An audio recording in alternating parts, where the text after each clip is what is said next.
మీరు చూస్తున్నది భీమాశంకర ఆలయం. ఇది భీమవరం బొడ్రాయి దగ్గర చెరువు కట్ట పైన ఉంటుంది. ప్రతిరోజు ఉదయం 6 గంటలకి గుడి ఓపెనింగ్ చేయడం జరుగుతుంది. సాయంకాలం వేళలో కూడా గుడి తెరవబడును. అన్ని రకాల పూజలు చేసుకునేందుకు అనుకూలంగా ఉంది. కావున అధిక సంఖ్యలో భక్తులు వచ్చి ఈ స్వామివారి కృపకు పాత్రలు కాగలరని మాచర్ల సారంగప్ప యూట్యూబ్ ఛానల్ నుండి మిమ్మల్ని కోరుకుంటున్నాను.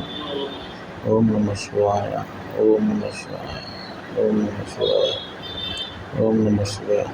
ఇప్పుడు ఇందులో కనిపిస్తున్న అయ్యగారు ఇక్కడ ఉండడం జరుగుతుంది. దగ్గరుండి మరి అభిషేకాలు, అర్చనలు అన్నీ కూడా చేపించడం జరుగుతుంది. Thank you. మీ శ్రీ అభిలాష్ ఎంఎస్ గౌడ్.